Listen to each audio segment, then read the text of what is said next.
Good morning, JAG Arizona. My name is David. I'm in AmeriCorps Vista with the Central Office team, and we have a very special, very quick update for you guys from the Leadership and Wellness series. We wanted to get this out super fast, that's why I'm the one in front of the camera. Normally I just write the scripts for this, but we have a really cool video for you guys. It's from Zovio.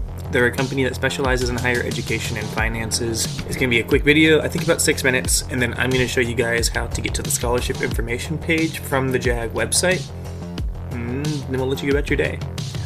Yeah. So without further ado, let's let the Zovio video roll. Hello and welcome, JAG participants, to our leadership program. My name is Leanna Altram, and I'm with Zovio. We're an education technology company that really focuses on helping others become a class of their own.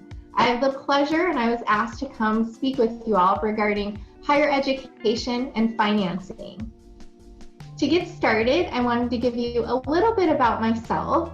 The day in the life of, I feel so lucky in that my team gets to work with students every day to help fulfill their dreams of education with helping them with financing their college dreams. I was born and raised in California, but I grew up in the West Valley. I attended Tellison Union High School, and I had the pleasure back in the day where I took advantage of my employer's tuition reimbursement, and I was able to finish my degree with some assistance with tuition. So I finished with a master's in management and human resources and a bachelor's in science in business management. When I'm not at work, I have a picture of my daughters there and my family. We love to snowboard and spend time outside. So today we're going to talk about different ways you can pay for college. Obviously, budgeting is a big part in it, and that saving for your future or saving for college is going to be a huge step. We'll also go over scholarships and grants, and then applying for college with a federal application for student aid, otherwise known as FAFSA, or your student loan. So let's talk about budgeting. One of the simple things you can think about is the 50, 30, or 20 rule. I don't know if you've heard of that, but it's 50% of your paycheck, really kind of setting that aside for all of your needs. That could be your rent, your housing, your car payment, things of that nature. And then 30% to be used for your wants.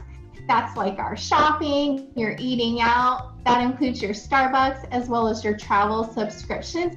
And then saving that 20% for your savings account. So as we think about budgeting, 5 simple steps that I'm going to give you today is the first step is creating a budget. I think if you sit down and take your paycheck and look at how much you can allot to that 50, 30, 20 rule, it'll go a long way. And then once you've created one, it's tracking. And I'll give you a tip in a little bit about how you can track.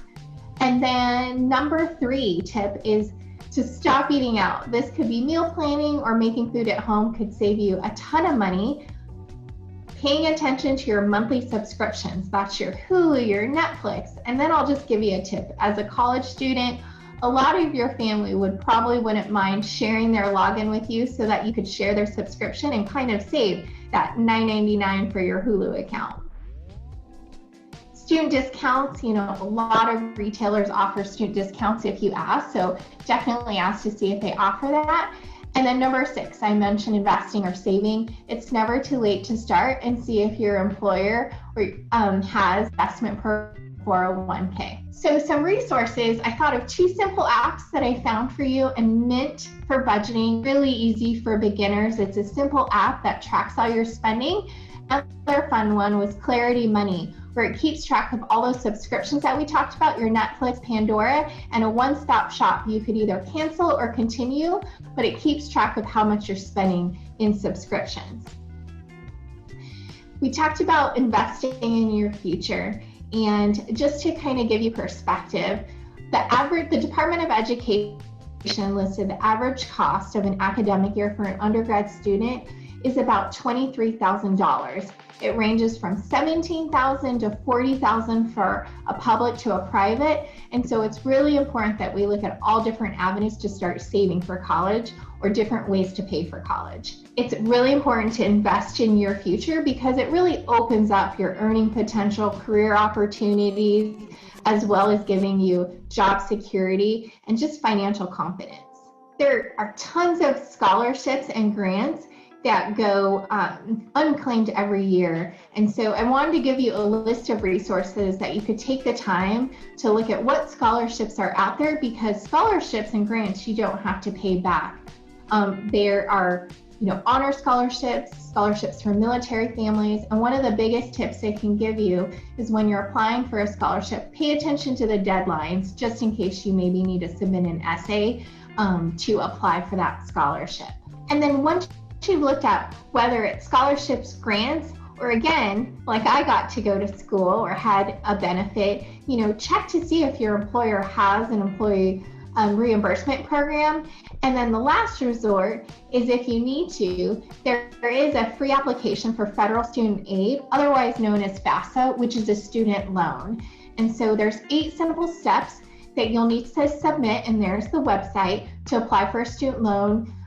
When you set up or when you apply, I would set about 30 to 45 minutes, because it will ask you, like your parents' demographics, your demographics, student financials, so maybe some tax information to complete your application for free application for federal student aid. Just to consider when applying for a student loan as an undergraduate student, it varies.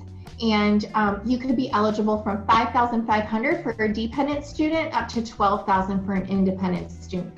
And then as the degrees progress, your eligibility increases. In addition, some additional paperwork that you would be required to when applying for federal Stafford aid is entrance counseling form and then a master promissory note. Your school or college may have some additional forms, but these are the basics to get you started. Lastly, I've listed the resources as well as my contact information. I love to talk about financial aid, so if you ever have any questions, I'm just an email or phone call away. Thank you again, JAG leadership participants. It's been a pleasure speaking with you regarding budgeting and financing and applying for college. If you have any questions, feel free to give me a call. Thanks and have a good day.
It's like a family tree, part of you and part of me. And if we should separate, go your own way, I won't wait.